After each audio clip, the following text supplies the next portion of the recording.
What is going on, you guys? Nicola Maserati here. Today I am super excited because we're going to be doing our very first Photoshop tutorial. I have done another Photoshop tutorial in the past, but it's been more for video. So this is going to be our first official tutorial, all within Photoshop, all about Photoshop. So I'm super excited. Today we are going to be learning how to replace a sky in Photoshop using Photoshop's fairly new sky replacement feature. But before we get into it, let's run that intro.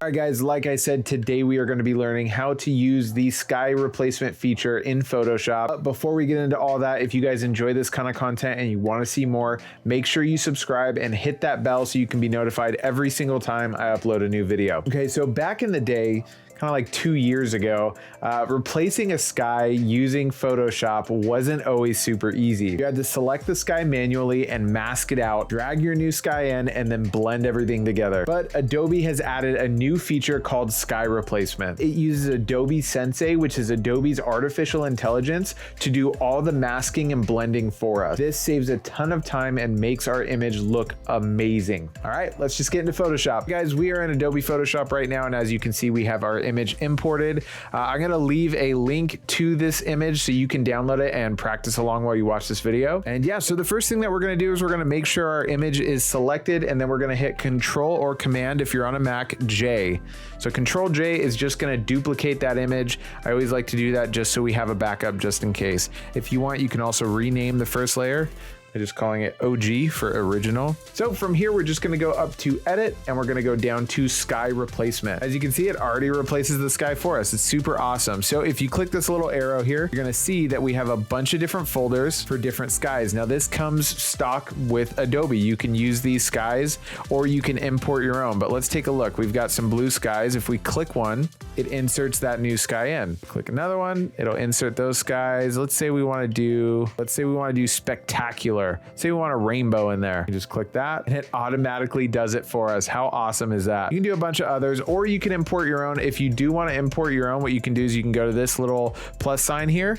You click that and then you find an image that you want to import and it imports it, and there it is. So we're not going to use that one for now. In fact, I'm going to delete this. And we're just going to use the one that we chose a second ago. I really like the way this one looks. All right, so in this sky replacement dialog, we have a bunch of different options. We have shift edge, fade edge, the sky adjustments. We have brightness, temperature, scale. We can flip it. We also have the foreground adjustments for the lighting adjustment and the color adjustment, and then output to all that stuff. So we're going to go through all of that so you have a pretty good understanding of what everything does. So this first option here, shift edge, this determines where the border starts and where it ends between the sky and the original image. So if I move that to -100, it brings everything up.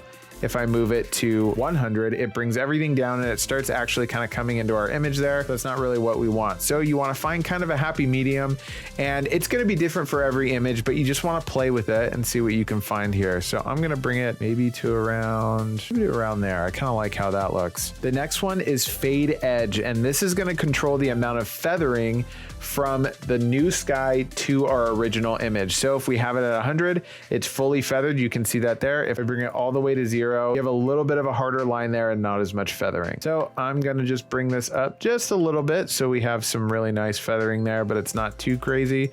So I'll bring it to around 50. All right, from here, we're going to adjust the sky. We can adjust the brightness and the temperature of the sky. So right now it's at 0. If I bring it up, it's going to super brighten it, and that doesn't look good at all. Or if we bring it down, it's going to make it super dark. So let's just bring it back. I don't know. I'll be honest. I kind of like where it was originally.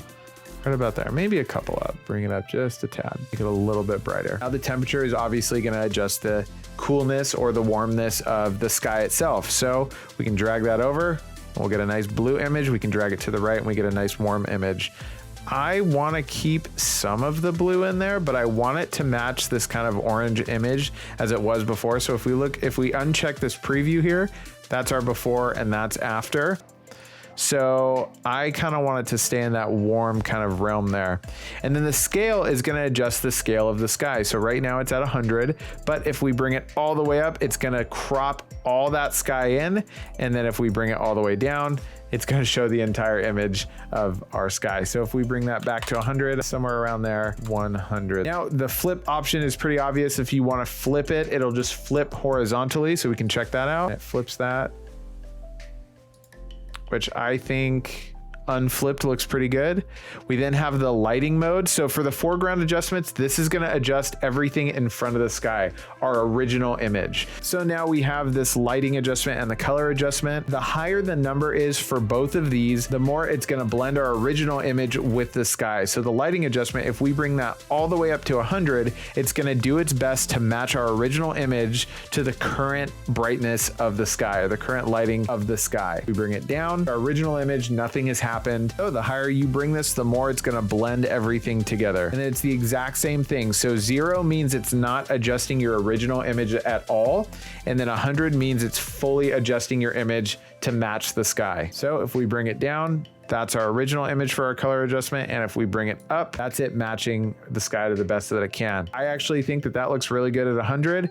And we're going to output to new layers. Another thing I didn't go over is the lighting mode. We have multiply and screen. So I'll show you what they both look like. So right now this is on multiply, and then we have screen there. So pretty much what screen is doing is it's kind of feathering everything a little bit lower. I personally like it where it's at multiply. So I'm just going to keep it there. Now we have our preview here. We can see before and after. And then if we click OK, we'll see that it automatically creates a sky replacement group folder. And that has everything that we've done in it. It has our sky brightness, our sky temperature. It also has the mask for the sky itself, and then the foreground lighting, which is the lighting we applied to our original image, and then the foreground color. And yeah, guys, that is it. That is how to replace a sky in your image using Adobe's Adobe Sensei sky replacement artificial intelligence thing. All right, guys, I hope you enjoyed this video. I hope you got something from it. If you did, please make sure you hit subscribe, you hit like, and I'd love to hear what you think of this in the comments. All right, guys, I'll see you in the next video.